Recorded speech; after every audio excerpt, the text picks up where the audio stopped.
தெரியலீங்கண்ணா, இந்த மோசமான ஆட்சியே 40 வந்திருக்குது. அதனால எந்த தேர்தலில் எது எதிரொலிக்கும்னு எனக்கு தெரியலீங்கண்ணா. அதனால காசு கொடுத்தா வந்தாங்கண்ணே.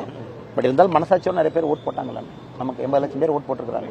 அதனால் நாங்கள் நினைப்பது இது நிச்சயமாக இந்த தேர்தலிலே எதிரொலிக்க வேண்டும்.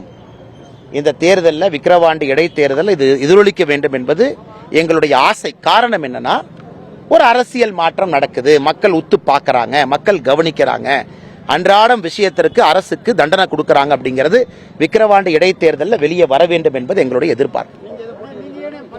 என்னண்ணே அறிக்கையை நீங்க படிச்சீங்களா தலைவா? இப்ப கேட்ட எப்படி தலைவா? கூட்டணி கட்சி பாட்டாளி மக்கள் கட்சி நிக்குது, எல்லோரும் சேர்ந்து முடிவெடுத்திருக்கின்றோம்.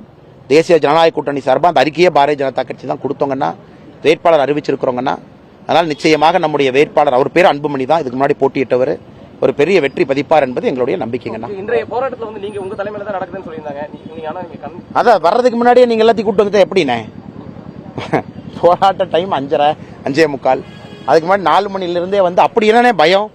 4 மணிலிருந்தே வந்து பஸ்ஸை கொண்டு வந்து வெளியிருந்து வர்றவங்க எல்லாத்தையும் பிடிச்சி ஒருத்தரையும் கொண்டு வந்து அடைக்க வேண்டிய பயம் என்ன? போராட்டத்தில் என்னென்ன பண்ண போறோம்? மைக் எடுக்கிறோம், பேசுறோம், பத்திரிகை நண்பர்கள் வருவீங்க, மக்கள்கிட்ட நாங்கள் முறையிடுறோம், அதன் பிறகு அமைதியாக கலைஞ்சு போறோம். அவ்வளோதானே? அதான போராட்டம். கல் எடுக்கிறோமா, பஸ்ஸை போய் உடைக்கிறோமா, ஏதாச்சும் கலெக்டர் ஆஃபீஸை போய் கெரோ பண்றோமா, இல்லை பொது சொத்துக்கு ஏதாச்சும் பாரதிய ஜனதா கட்சி தமிழக அரசியல் வரலாற்றில் ஒரு பொது சொத்துக்கு சேதம் ஏற்படுத்தியிருக்கிறோமா, எங்கேயாச்சும் போய் அரசு பேருந்துகள் உடைச்சிருக்கிறோமா? பாரதிய ஜனதா கட்சி கூட்டம்னா உங்களுக்கு தெரியும், அமைதியாக வந்து முடிச்சுட்டு அமைதியாக போகிற குரூப். இதெல்லாம் எங்கேயும் நாங்கள் சண்டையாக போகிற ஆள் கிடையாது. இதையெல்லாம் நீங்கள் கொண்டு வந்து இங்கே பண்ணோம்னா என்னென்ன அர்த்தம் அது? அதனால் வருவதற்கு முன்பே அப்படி அவசரப்பட்டு 4 மணிலேருந்து கைது செய்வதற்கான காரணம் என்னென்ன? ஏங்கண்ணே ரொம்ப நன்றி அண்ணா, ரொம்ப நன்றி அண்ணா, ரொம்ப நன்றி அண்ணா.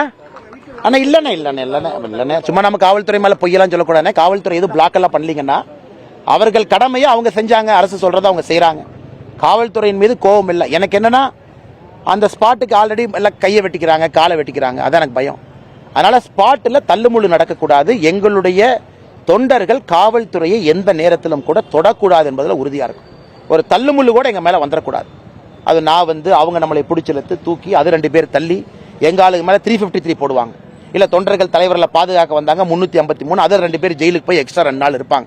அந்த விளையாட்டே நமக்கு வேண்டாம். நீங்கள் அரெஸ்ட் பண்ணுறீங்களா, நீங்கள் அரெஸ்ட் பண்ணுங்க. பண்ணதுக்கப்புறம் நானாக வந்து மண்டபத்தில் உட்காந்துக்கிறேன். நான் இந்த விஷயப்படுத்தி நாடி இருக்கோங்கன்னா இன்னைக்கு அப்ளை பண்ணிட்டோம். ரிட் பெட்டிஷனு கருநாகராஜன் அவர்கள் தலைமையில் பால் கனகராஜ் அவங்க அப்ளை பண்ணியிருக்காங்க.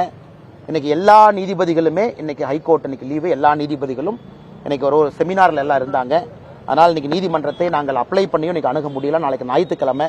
அதனால் முதல்ல நீதிமன்றம் எப்போ அமர்வு வருமோ அப்போ நிச்சயமாக எங்களுடைய ரிட் பெட்டிஷன் அவங்க எக்ஸாமின் பண்ணுவாங்கன்னு நம்பிக்கை இருக்கு. அதன் பிறகு ஒரு புதிய தேதியை பெற்று மறுபடியும் கோர்ட் அனுமதியோடு இந்த ஆர்ப்பாட்டம் நடத்தணும். அது நாங்கள் ரொம்ப தெளிவாக இருக்கோம். ஆமாண்ணே, இப்போ சென்னை போகணும். இன்னைக்கு நைட் அன்புமணி ராமதாசனோட மீட்டிங் இருந்தது. அந்த விக்கிரவாண்டி இடைத்தேர்தலுக்கான மீட்டிங் எல்லாம் நீ கேன்சல் பண்ணிட்டு இங்கே உட்கார வேண்டியதான். வேற என்ன பண்றது? இவங்கெல்லாம் போகும்போது கடைசி ஆளாக நானும் வெளியே செல்வேன்.